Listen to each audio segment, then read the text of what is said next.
kunci dari fasad itu memang ada di konsep garis tarikan lengkungan atau garis fasad lah ya, dan pendukung fasad. Itu pendukung, ini variasi kan pendukungnya, ini juga termasuk pendukung kamar saya. Dan setelah itu permainan warna, jangan sampai konsep yang dibikin desain udah jadi, udah oke, warna gak matching.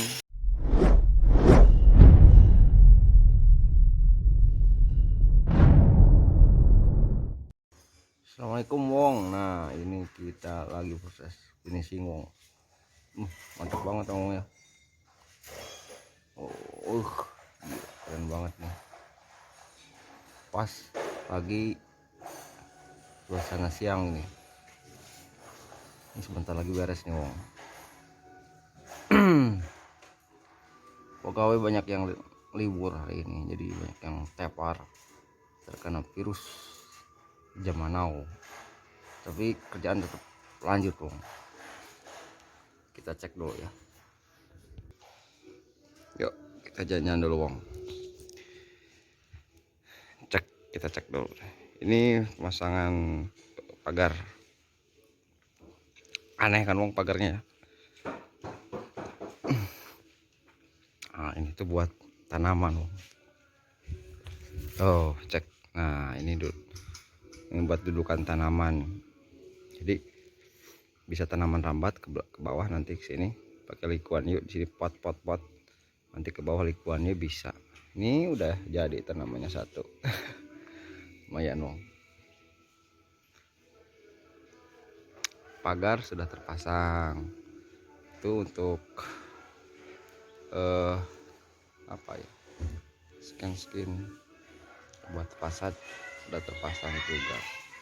Kanopi kaca juga sudah terpasang.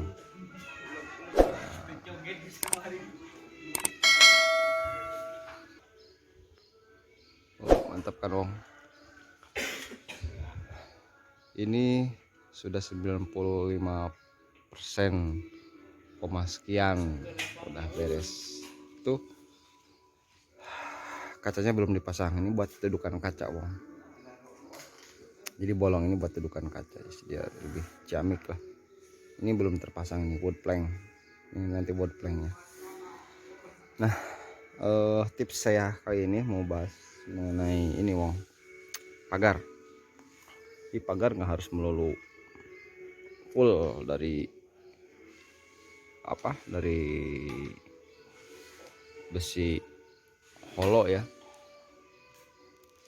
Kalian bisa padukan dengan permainan aksen itu keramik Wong, bukan granit, itu keramik.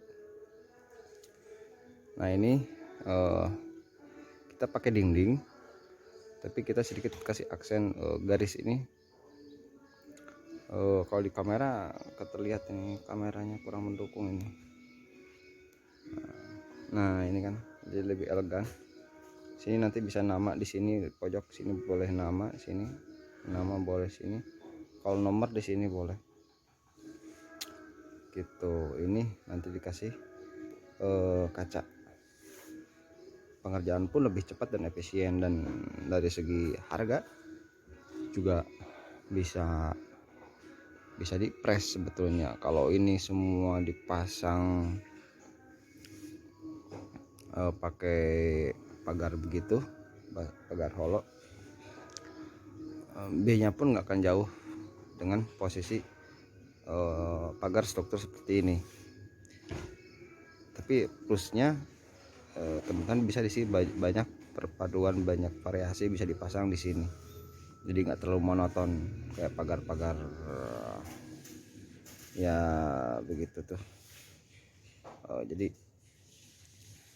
ada sedikit variasi lah. Jadi bisa selaras dengan konsep bangunan yang kita terapkan. Juga penempatan pagar, kalian bisa tinggi, bisa posisi sedang. Kalau ini saya pasangnya sedang, saya kasih tinggi ini akan menghalangi dari tampilan fasad. Nah itu ya harus diperhatikan juga, membuat pagar itu terlalu tinggi juga, pagar itu mengikuti posisi fasad bangunan. Kalau seperti ini fasadnya udah jadi, kalau saya naikkan pagar tinggi di sini, ini akan kepotong loh, nggak kelihatan. Itu yang kena variasi ini, 3 dimensi ini akan kena karena pagar terlalu tinggi. Makanya saya kasih rendah, ini sekitar 1,5 meter, ini tingginya itu 1,5 meter gitu. Saya bikin pagar ini di bawah 600 per meter, belum beres itu nanti. Pagar bawah 600. Kalau ini keramik, ini keramik per dus paling berapa, 70.000 per dus kan. Membuat ini sekitar seminggu lah, seminggu. Jadi kalkulasi bisa dihitung gitu. Yang begini saya pasang di harga berapa lupa lagi, 300 per meter gitu. Nah ini bisa apa, jadi posisi pagar itu jangan asal-asalan wong, karena harus betul-betul selaras dengan fasad. Ini apalagi pagar itu pasti di depan, percuma fasad bagus pagar tidak mendukung, percuma juga, sayang. Nah kebanyakan itu kalau kalau gambar main caplok dari Google, YouTube itu gitu ya, nggak pakai semua caplok. Misalkan pagarnya caplok dari gambar A, fasadnya gambar B, dipadukan, takutnya itu nggak sesuai, nggak selaras gitu. Apalagi sebetulnya ini mengandung ukuran-ukuran yang sangat-sangat detail. Ini misalkan 1,5 meter atau semeter lah ya, semeter ini. Kalau pasang terlalu begini di sini untuk posisi keramik ini jelek. Kalau terlalu besar juga terlalu begini. Ini kalau misalkan posisi ketinggiannya cuma 20, ini kan 30-an, 20 segini, ini kurang sesuai juga. Makanya harus betul-betul dikonsep kalau ingin semua selaras mengikuti fasad yang ada gitu. Makanya ya kuncinya di mana, di gambar. Nah itulah bedanya rumah dengan konsep yang betul-betul dirancang oleh yang bisa gambar, dengan rumah yang asal jiplak dari Google, misalkan dari gambar mana. Masalah itu bukan di tampilan tapi di ukuran. Tampilan tanpa ukuran itu nggak akan sesuai gitu. Dan di lapangan nggak bisa teman-teman nembak satu gambar ukurannya ditentukan di lapangan, nggak bisa, susah. Tukang juga akan repot gitu. Jadi per ukuran ini itu sangat-sangat menentukan. Terlalu kecil jelek, terlalu lebar juga jelek. Makanya kalau digambar dulu kan enak. Dipasang wood plank. Nah, kemarin ada yang terkecoh ini, disangkana keramik disangkana kayu. Saya belakang ini wong lagi seneng dengan wood plank. Jadi estetikanya itu dapat, unsur kayunya dapat, tahan lama. Dari dulu saya pengen konsep kayu di luar, material kayu diekspos, pasang dengan konsep modern, nggak dapet karena kayunya apa kan cepet lapuk. Sekarang kan banyak produk-produk bahan bangunan yang sudah siap dan sudah teruji, bahkan sangat praktis dan murah. Tinggal kita konsep di lapangan menerapkannya harus betul-betul. Nih wood plank.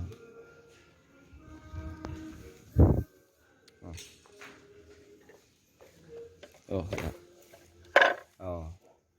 Wood plank ini 3 kali pengecatan, sekali jangan diusap, 2 kali setelah agak lembab ditarik pakai kain dan dampalan, kapek boleh. terus 3 kali finishing. Ini hasilnya seperti ini. Jadi serat kayunya muncul gitu. Nah ini sangat-sangat alami terlihatnya, meskipun bahannya juga bahan material asbes kayaknya mungkin ya. Jadi anti air, pemasangan pun cepat, nggak ribet. Itu pun sama. Jadi selaras. Kunci dari pasad itu memang ada di konsep garis tarikan lengkungan atau garis pasad lah ya, dan pendukung pasad. Itu pendukung, ini variasi kan pendukungnya, ini juga termasuk pendukung kalau menurut saya. Dan terakhir itu permainan warna, jangan sampai konsep yang dibikin desain udah jadi, udah oke, warna gak matching. Nah ini repot. Jadi pengalaman saya tuh warna pun gak sembarang wong. Kalau rumah-rumah begini gak mungkin saya kasih warna warna krem begitu ya, perpaduannya nggak mungkin. Abu, dominasi abu nggak mungkin. Ini abu saya pakai untuk sentuhan ini tuh, 3 dimensi ini abu saya pasang. Ini saya pasang abu dikit. Jadi secara keseluruhan rumah ini putih. Biar apa? Biar yang muncul itu adalah karakter bangunan.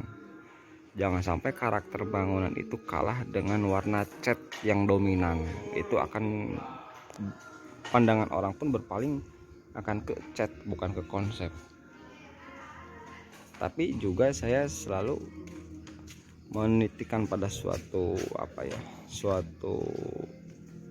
tampilan sedikit gongnya itu di cat harus ada yang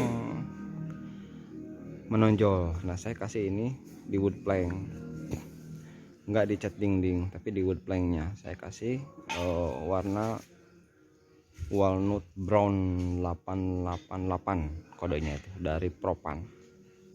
Kalau cat ini semua keseluruhan selain wood plank saya pakai dari Nippon Paint. Nah terima kasih nih Nippon, mantap. Sejauh ini saya oke dengan Nippon, karena dia punya segalanya, cat, pelapis anti bocor ya, merek lain ada no drop dan sebagainya jenisnya itu. Kalau di Nippon ada elastek, ini saya pakai elastek, di luar pakai elastek, ke dalam itu vinilek, jadi warnanya pun akan sama. Dan di plafonnya itu kita pakai kiluk, jadi satu warna satu. Kalau satu keuntungannya apa? Kalau produknya dari pabrikan yang sama, warna pun akan sama.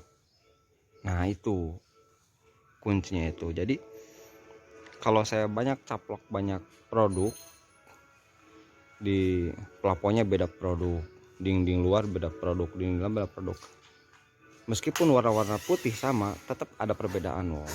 Itu menurutku yang selalu jadi patokan kenapa saya pakai Nippon, karena emang lebih lengkap.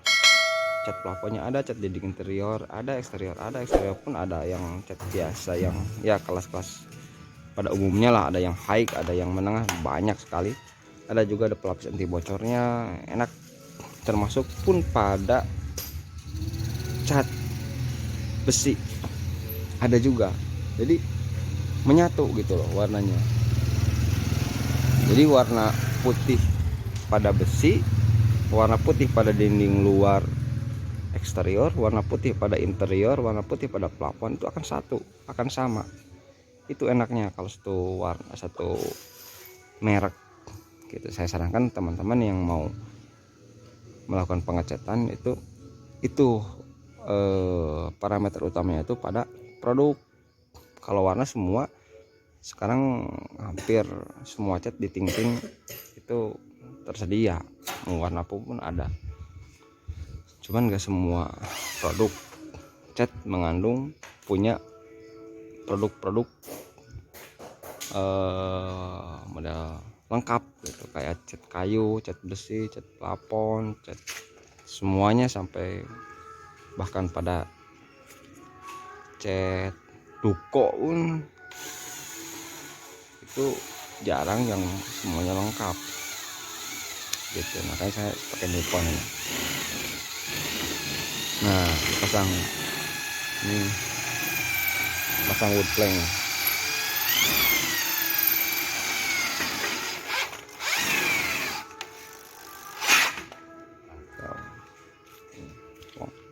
Mantap. Oh, si Iman gering-geringnya gawe sih ini biar target yang buat beres, jadi yang buat beres judulnya tuh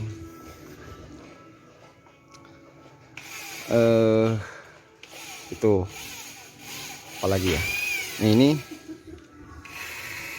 tuh ramnya itu buat tahanan nanti dipasang pot di sini wong. Di sini pot panjang, mau kecil-kecil boleh. Kalau mau ini konsepnya pakai Lee Kuan Yew, ya udah betul udah di setting wong. Memang udah di planning gitu. Emang saya rencana ini saya sarankan ke yang punya ini buat Lee Kuan Yew. Di sini bisa dipasang apa?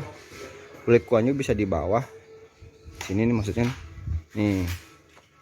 Ini sini bawah, pasang Lee Kuan Yew, rambatnya ke atas. Sini bisa nanti turun ke bawah, pasti bakal turun ini sampai ke bawah ini Lee Kuan Yew. Oh, mantap gitu. Ataupun potnya di atas juga nggak apa-apa, nanti langsung merambat ke bawah, jadi unsur hijaunya pun dapat gitu. Itu tanamannya belum gede-gede itu, nunggu 5 tahun nanti udah bagus nih gitu. Memang finishing ribet bang. Alhamdulillah ini yang punya rumah santai, jadi maksudnya kita nggak terlalu diburu-buru. Soalnya kalau terlalu diburu-buru juga bang, kita nggak enak kalau hasilnya nggak maksimal begitu ya. Kita pegawai banyak bang, ada sekitar 14 orang. Cuman kalau yang begini nih, kalau finishing begini nggak bisa banyak orang gitu. Tuh, bentar lagi kita mau beres nih, pasang pagarnya. Nah, besok udah pasti udah jadi terlihat. Awalnya tampilan ini orang udah tersirap sama tampilan depan, pas aja udah wow gitu ya. Mungkin menurut ya saya bolehlah sedikit melebih-lebihkan. Awalnya ini tampilan di pasar dapat udah oke lah gitu, udah cukup. Tapi ketika dipasang ini pagar, oh double kill double kill jadi nongol gitu. Cek foto dulu bang gitu. Jadi itu bang tipsnya kalau mau bikin pagar, dan ya intinya harus sesuai dengan fasad bawaan, harus betul-betul menyatu. Enggak harus material yang ribet, pakai marmer, pakai batu alam yang pernak-pernik dan sebagainya lah. Saya ini cukup simpel sebetulnya pagar itu. Keramik, dinding pasangan, pakai pagar, udah itu tok. Nah, tapi padukannya harus betul-betul matching. Gitu bang.